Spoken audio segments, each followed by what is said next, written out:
हजारों की संख्या पर सड़क पर बैठे इन युवाओं को देख रहे हैं आप। ये हैं राजस्थान के बेरोजगार युवा जो सूबे की सरकार से पेपर लीक मामलों में न्याय की मांग कर रहे हैं। इनका गुस्सा केवल गहलोत सरकार के लिए ही नहीं है, बल्कि विपक्ष से भी ये खफा हैं, जिन्होंने इस मामले पर ज्यादा ध्यान नहीं दिया। दरअसल सोमवार को बाड़मेर और श्रीगंगानगर में युवाओं ने पेपर लीक मामले में सरकार और विपक्ष के खिलाफ जमकर बवाल काटा। बाड़मेर जिला मुख्यालय पर बेरोजगारों की ओर से एक रैली का आयोजन भी किया गया, जिसमें हजारों बेरोजगारों ने सरकार के खिलाफ जमकर प्रदर्शन किया। खास बात यह है कि इस आंदोलन में एनएसयूआई और यूथ कांग्रेस के जिला अध्यक्ष भी शामिल थे, जो अपनी ही सरकार के खिलाफ प्रदर्शन कर रहे थे। उनसे जब हमारे रिपोर्टर दिनेश बोरा ने पूछा, आपकी सरकार के खिलाफ ही आप सड़कों पर हैं, तो उनका साफ तौर पर कहना था, सरकार ने पेपर लीक मामले में जो कार्रवाई की है उससे हम संतुष्ट नहीं हैं। खुद कांग्रेस से जुड़े हो, एनएसयूआई से जुड़े हो, सरकार आपकी है और उसके बावजूद भी आप देखिए पेपर लीक हो रहे हैं और आज यहाँ आप भाषण दे रहे हैं। देखिए सरकार किन से बनी है? आप और हमारे बीच में जो युवा बैठे हैं इनसे बनी है। कोई भी सरकार, चाहे मैं जिस राजनीतिक पार्टी का हूं, चाहे कोई विपक्षी दल हो, जब भी सरकारें रही है इनकी मजबूती से रही है।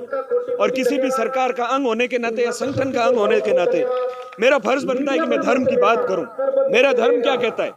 जो इस तरीके से कुठाराघात युवाओं के साथ हो रहा है, गलत हो रहा है, उसको सरकार अपने संज्ञान में प्रमुखता से लाए और इन युवाओं को न्याय दिलाए। जो इसके अंदर दोषी है, ठेठ लास्ट जड़ तक, कहां से ये पेपर आउट हुआ, किसने किया, कैसे किया और सरकार की क्या प्लानिंग है कि वो आने वाले समय के अंदर पेपर आउट ना हो, इसको लेकर क्या पुख्ता इंतजाम कर रही है। आपने कभी अपने नेताओं से नहीं कहा?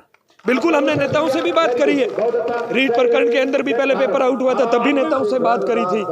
रीट के मामले में क्या कुछ कार्रवाई हुई है आपको ही पता होगा। जो कार्रवाई हुई है उससे हम संतुष्ट नहीं। इसे लेकर युवाओं ने एक रैली भी निकाली। बेरोजगारों की मांग है कि पेपर लीक मामले में जांच सीबीआई से करवाई जाए, साथ ही पेपर लीक के आरोपियों की संपत्ति पर बुलडोजर चलवाया जाए। बेरोजगार युवाओं का कहना था कि पेपर लीक मामले में सरकार असली गुनहगार को नहीं पकड़ रही है, महज खाना पूर्ति के लिए कुछ कार्रवाई कर रही है। इसी बात से युवा बेरोजगार खफा हैं। गुस्साए छात्रों ने सरकार को 2023 के चुनावों में देख लेने की धमकी तक दे डाली। तो वहीं श्रीगंगानगर के सूरतगढ़ में भी हजारों स्टूडेंट्स ने पेपर लीक प्रकरण के मामले में दोषियों के खिलाफ कड़ी कार्रवाई और पेपर माफियाओं पर सीबीआई जांच सहित 10 सूत्रीय मांगों को लेकर उपखंड कार्यालय पर विशाल रोष प्रदर्शन किया। इस दौरान स्टूडेंट्स ने मौन आक्रोश मार्च भी निकाला।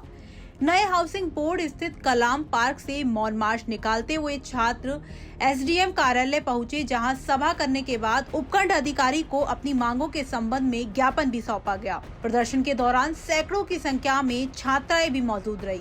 इस दौरान सिटी पुलिस का जाब्ता एहतियात के तौर पर उपखंड कार्यालय पर तैनात रहा। दूसरी ओर पेपर लीक प्रकरण के विरोध में सूरतगढ़ में पीजी और लाइब्रेरी संचालकों ने भी अपने संस्थान बंद रखे। इसे लेकर एक छात्र ने कहा कि पेपर लीक मामले में खुद सरकार ही लिप्त है।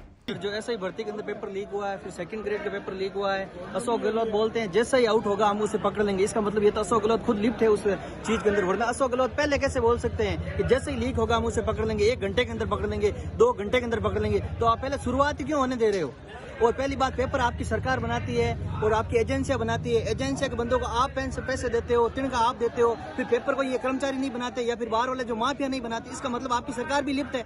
आप बोल रहे 2 घंटे में पकड़ के आप करोगे, और जो भी पकड़े हैं आपने उन्हें 57 बच्चों को पकड़ा है, जबकि 57 बच्चों ने अपने घर से पेपर थोड़ी बनाया है। पेपर बनाने वाले कौन थे? आपकी सरकार थी। उन बच्चों को तो आपने पकड़ा ही नहीं। जिन्होंने जो कर्मचारी लिप्त थे उन कर्मचारियों को थोड़ी पकड़ा, आपने मात्र उन बच्चों को पकड़ा है। इसका मतलब बच्चे तो मात्र एक जरिया उनके पास वो पहुंचा है, जबकि देने वाली मछली को पकड़ना ही नहीं। इसका मतलब रिट का और आउट होगा। जब रिट का आउट होगा तो फिर हम कहां जाएं, आप बताना।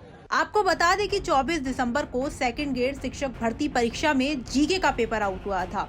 इससे पहले रीट भर्ती परीक्षा, वन रक्षक भर्ती परीक्षा सहित कई परीक्षाओं में अनियमितता सामने आई है, जिसके चलते युवाओं में भारी गुस्सा है। इसके अलावा स्टूडेंट्स भविष्य की परीक्षाओं को लेकर भी आशंकित हैं।